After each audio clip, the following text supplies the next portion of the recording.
Hello and welcome to the PC Gaming Vortex. My name is Hikaro and this is our Into the Vortex look for Rift. Now, this isn't necessarily a first look for myself or Dark Relic, which is joining me today. I've actually played this game quite a bit. This game is in my top 3 to 5 games, MMO-wise, of all time. I love this game. It's fantastic. And Dark Relic, when it first came out, he did play a little bit. He's made it to about level 20. So this will be more of a first look, second look type of thing for him, where I'm just excited to be able to share this with you. And the reason we've decided to do this game now is because in the next week or so, this game actually goes free to play. So on June 12th, I believe it is, 2013, this goes free to play. This game it's breathtaking visually. Mechanics-wise, it's very well done. It is the best of a lot of MMOs out there put into one game, and I'm really looking forward to showing you guys this game. So, we start off on the character select screen like we always do here on the PC Gaming Vortex. So you get two choices right off the bat, your origin. You're either going to be the Guardians or you're going to be Defiant. For those of you that come from World of Warcraft, you'll probably recognize the two faction system. It's just like Alliance and Horde. And just like Alliance and Horde, one feels like the good guy and one feels like the bad guy, even though within the storyline, neither one of them is really a bad guy. The Guardians are more Alliance-like in their look and feel, and Defiants are more Horde-like, even though they have more mechanical type of aspect to them. And they both have different storylines, which is kind of cool.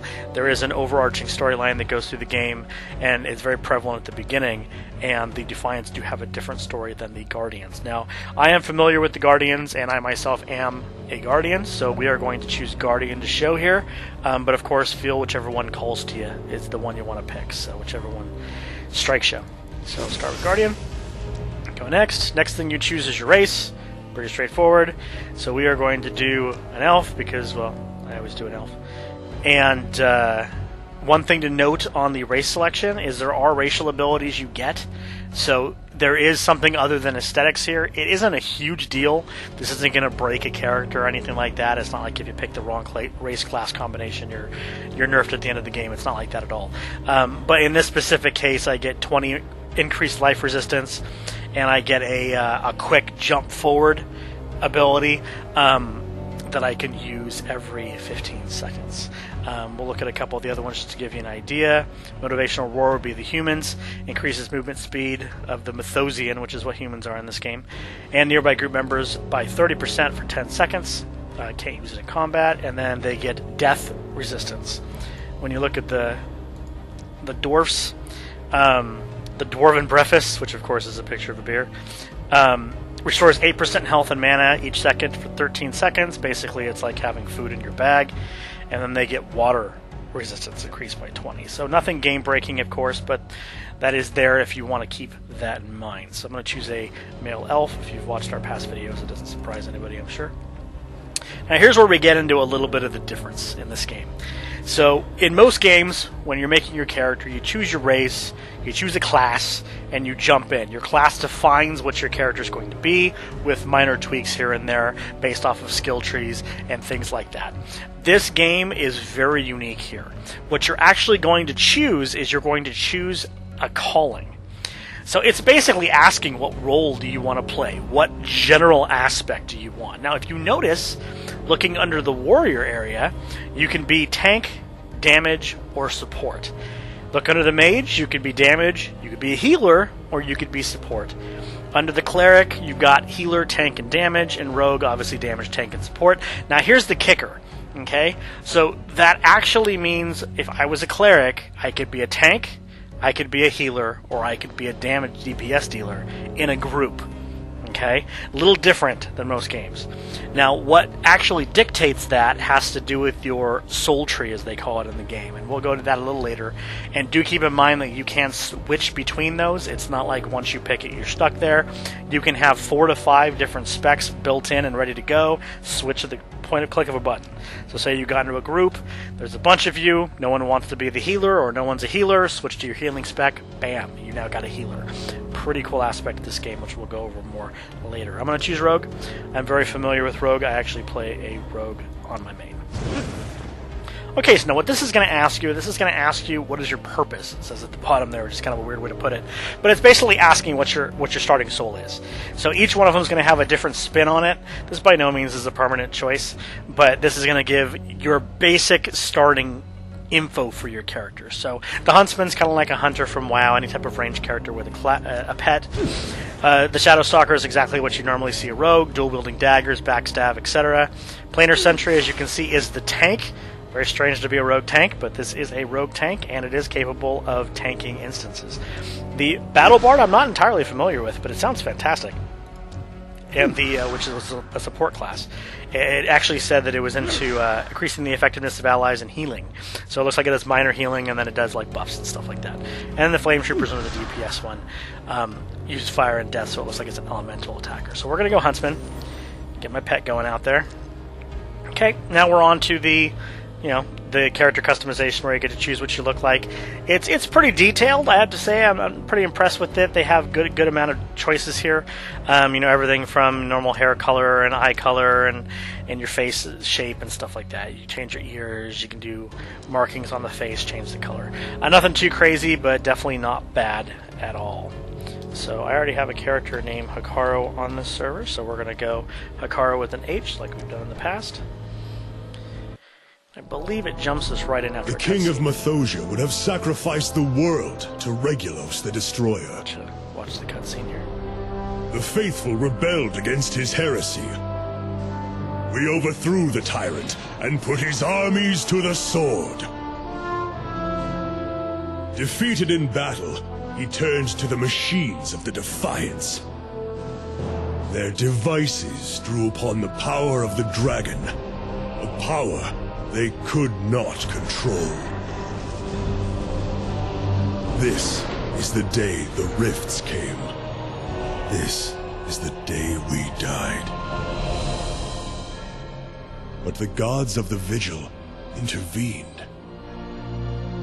Their messengers went among the fallen and ascended the worthy, not for their virtue, but for their might. In you, they placed their faith, their hope, and their power. You are our salvation. You are a guardian.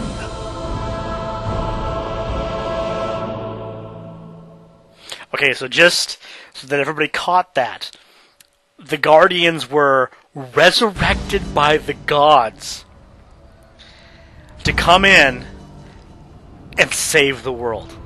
You can't get any more glorious than that. What do you think there, Dark? That's pretty epic. Oh, big time. Yeah, that's pretty awesome. That is pretty awesome. I see you right in front of me there, greeting Hikaro with an H. Okie doke. So I couldn't resist. So I'll give you a quick look around just so you can kind of see what's going on. Okay, so let's just grab this first quest here. Might as well jump right in. Interact with quest givers. Easy enough. May the peace of the vigil be Speak with somebody else. Stand Who am I speaking with? Behind me? I accept. Up in front of us. It appears on the map as a check mark. As you can see, They follow the check plus and check minus system. there you go. The kindergarten grading system. Oh yeah. As you can see, the graphics in this game are quite fantastic. I have to say that they did an excellent job, and it does not take a killer computer to run this game at full settings. It actually is very, very well programmed to be ran on a lot of systems. Okay, the little button I just dragged over was an add-on I have installed. This game actually supports full add-ons. You can download player-created add-ons on the internet and install them, very similar to games like World of Warcraft, EverQuest 2, things like that, and allows you to add little customized elements to your HUD. Pretty much anything that you can think of. It's very useful. To see through the eyes of the gods. I love that aspect.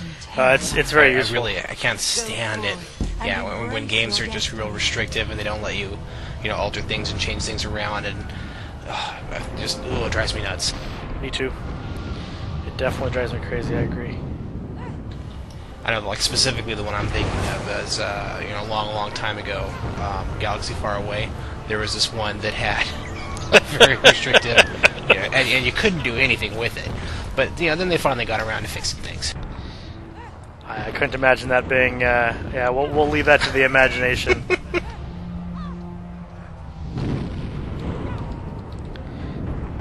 Looks like we need to, or at least I need to, kill 4 of those Ashen Defilers.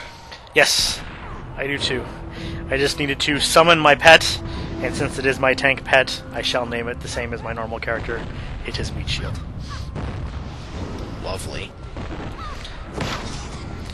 Okay, so combat it's straightforward. It's not challenging to figure out in this game. The idea is you've got your abilities down across your bar, and you just go from there. The reason I have these little skulls appearing is they are combo points. Each class has a different thing that they use for that. The rogues use combo points. A couple tutorial tips. Right-click on a target to attack. And recent loot, which of course is right here. Okay, let's see if I can invite him to a Kill it with fire! Kill it with fire! Kill it! Yep, I sure can. Ooh. There we go. Normally I would have a finishing move that I can use along with my combo points, but I don't quite yet. I do have a buff though. Virulent Poison. There we go. I like poison. Indeed. Curing it, that is. Oh, cleric speak. Damn, boy, damn. Talking about friendly It's players. how I roll. Disease free? That's good. Ladies like that. Oh, yeah. Yeah, I heard that somewhere. Okay, so Alright. I had a feeling this was going to pop up. To kill? I killed my 4. Just popped up with the level, so we're going to talk about the soul tree. This is the meat of this game here, and in my opinion, just done fantastically. So the idea is that you have these 3 trees on your character. In this specific case, I have Ranger in the middle, I have Marksman on the left, and I have Assassin on the right. Now, I can put points into any of these trees. I mean, it's telling me to put it there because it's my first level. I'm in the tutorial, but I mean, I could do anything I want here. Now, the beauty of this is you don't have to do these 3. As a rogue, I have, I want to say 7 choices. I might be wrong on that, but I have a number of choices I can do. And each one of them acts a different way. So this is all-inclusive. So let me give you an example. Down at the bottom, you have the roots, and you have the branches up top. So as you spend points up top, so you'll see the numbers here. So as I spend points up here, I unlock the abilities down here. So it's twofold. The passives and the skills at the top unlock the passives and the skills at the bottom. So the more you spend in a single tree, the more abilities you earn below it. So the further you go into that specific tree. So this specific one is increasing crit chance. Pretty basic concept. Got 2 points. I put them both into there. Bam, this one unlocked because I needed to spend 2. So now I've got my finisher. Say I was to put it over there, that one would unlock. See, I spend 15 in this tree, and I spend 15 in this tree, then I would be here, and I would be here. I'd have all these abilities, and I'd have all these abilities here from 12 down. Now the beauty of this is, if you notice there's different blocks down here, those are all your different roles. You'll unlock those later. They're basically different specs that you can change to a click of a button. So say these 3 are the ones you use. These are actually the 3 I use on my main character. But say these 3 are the ones you use for DPS. Say when you're doing something else, you have a melee DPS spec. That would be here, and it'd be 3 completely different trees. Say you have a tanking spec. That could be here. It could be 3 completely different trees, done completely differently. The amount of control and customization in this game, in my opinion, is done very, very well. I am a big fan. Okay, so I saved that. It gave me headshot, so I'm going to move that down to my bar. That's actually a finisher. As you can see, depending on the amount of points I spend, it does those little skulls, it does more damage. So finishing shot. There is other... Can't show you on this character because we're not high enough. There is another tree that you can actually put points into and kind of get your character passives and stuff like that. If it doesn't unlock by the end of our Into the Vortex here, I will log on to my other character to show you guys the planar attunement tree and anything else that we did not get to see on these early characters. Okay, so next we need to collect imbued swords. Those, I believe, are down around the corner here. We'll head down. What does your class use as a special mechanic, Dark? Do you have points of any kind or anything like that? Oh yeah, it's pretty much looked exactly the same as it does on yours. Mine opened up a self buff for me called Sign of Wrath that makes it so that this causes the cleric single target healing and absorption spells to apply Sign of Wrath for 15 seconds. The buff itself lasts for an hour, but every time I cast a heal, either on myself or on you, whenever that person takes a hit, the attacker takes 4 fire damage. So it gives it basically like a nice little damage shield. Cool. Do you have a component for your character kind of similar to my action points? Where every time I attack I get a skull and then I spend them on my finishing shot? No, I have mana. Oh, the mana is... No stinking action points. So your character just goes all old school on it, huh? Let's see if we can find some more swords. Oh yeah, big time. Oh, there's a sword back here.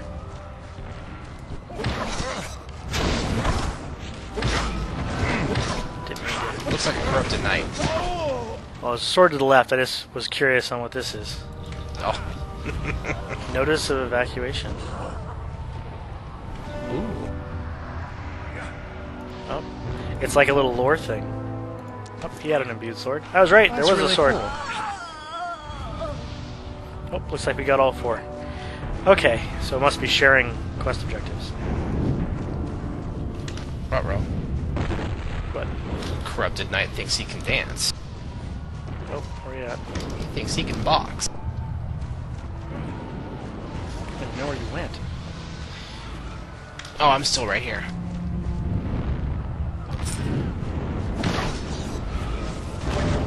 I did not attack the right guy. I tried to help.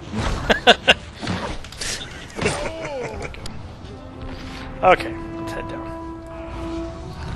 Now that you're done playing with the Corrupted Knights. Yeah. Well, they're a lot of fun, you know. All corrupted-y. All corrupted-y? Corrupted-y. That is the word of the day. Word of the day, corrupted-y. We'll add that to the category of yaoes from the EverQuest 2 series. Oh, yeah.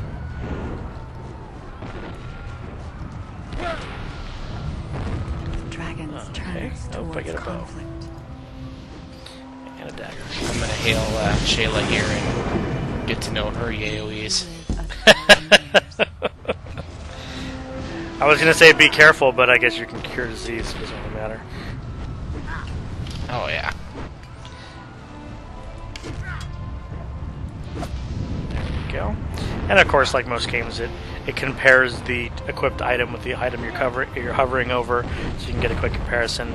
There are even mods that let you set up a set of gear, and then as you hover over it, it will do the math and theory crafting for you to tell you if it is a better upgrade for your stats than the one you're currently wearing. It's called Upgrade Me. Very, very good add-on. Highly suggested. That's really cool. Okay, let's see. So we need to retrieve sanctified spheres from Ardent Barrow Horrors. Okay, let's kill some horrors. There's one!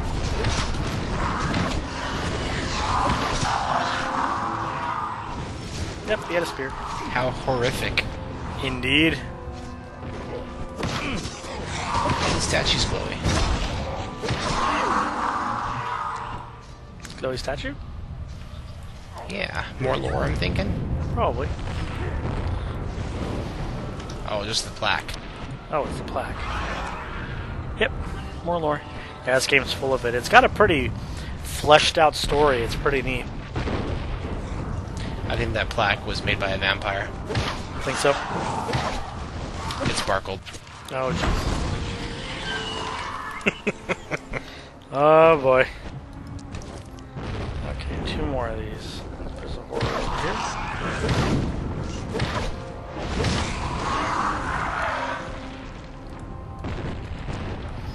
Need 1 more.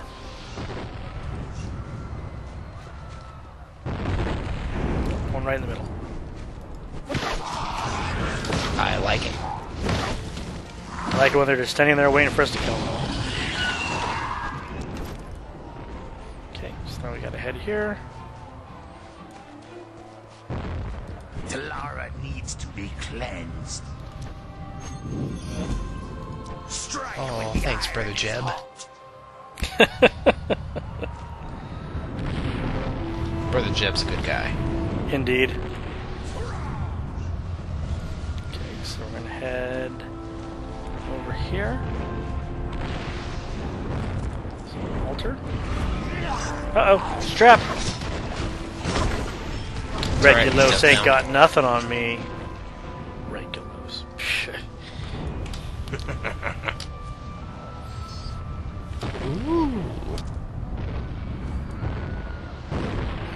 Okay, so it looks like it gave us a hammer. We're supposed to use it on the death-bound thralls. So that when you have a quest item, it shows it up at the top there. Okay, so it looks like this is back over this direction. Oh, I think there's one right here.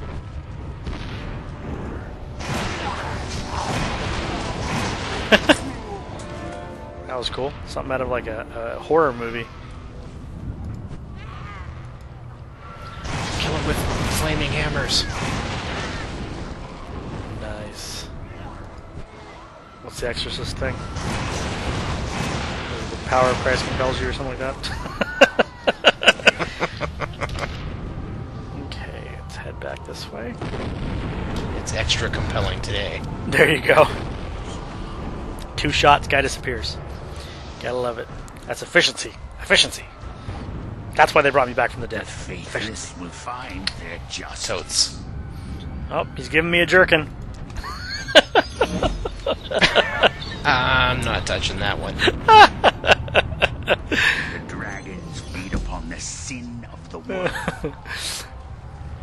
If it makes you feel any better, he was jerking me around too. He seemed to enjoy it more with me.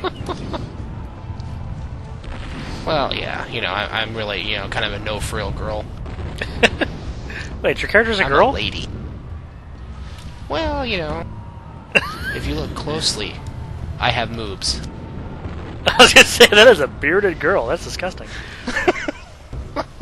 I'm a very tall dwarf.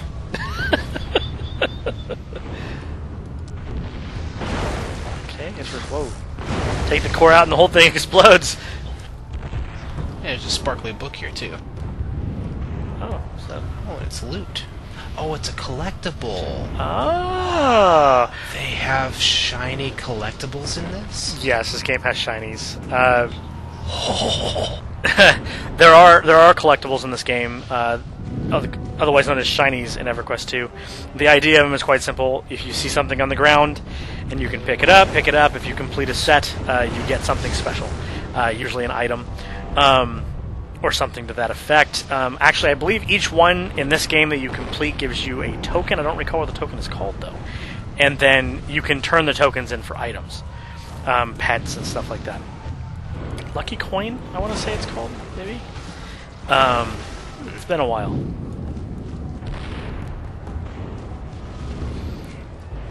There's some defiant trader over here. Yes, there was. Apparently the Source Stone cores here are individual. We both have to collect them. Okay, so you still need a few more? Not group update. Yeah, I need Okay. 3 more. Well, let's find you some more. I think we can kill this guy right here. He'll give you one.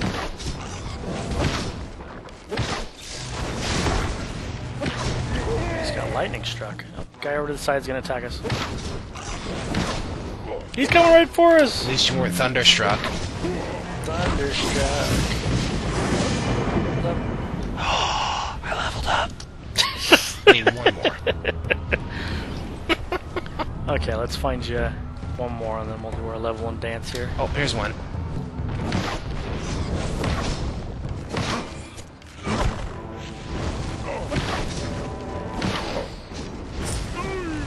go. I really enjoy how I twirl my staff all kinds of pretty and everything when I'm casting spells. You would. It makes me feel very special. Okay, so when you right-click, collect the item, and it collects the item into it. There we go.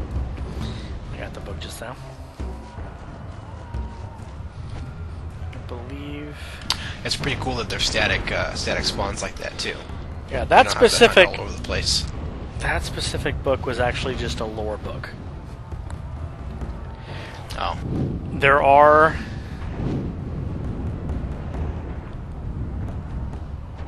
there are collectibles in this game, though. Shinies are in this game, and they are cool. Okay, let's go turn in up here. We can level in town. I think it's heading us to a town.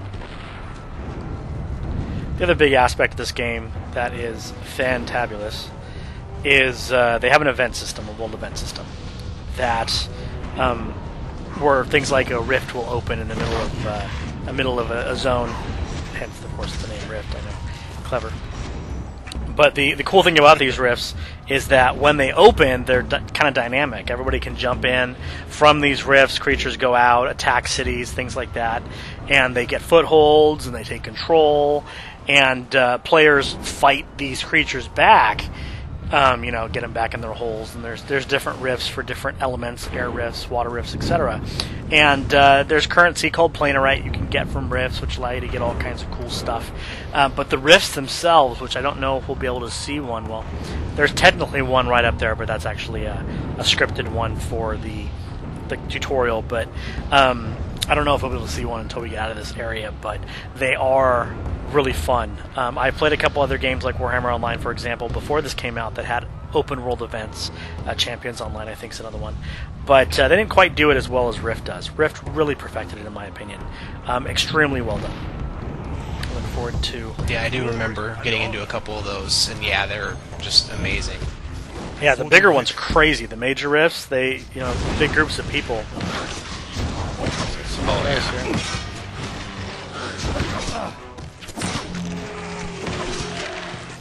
Oh, that skeleton lost his head. Okay, so we got a bag there. So now we've got second bag. We got some boots. Okay. New booties! Yay for booties! Okay. Yay for booty, indeed. Indeed. Yeah, this is a good opportunity to stop and go, game is gorgeous. It's very well done.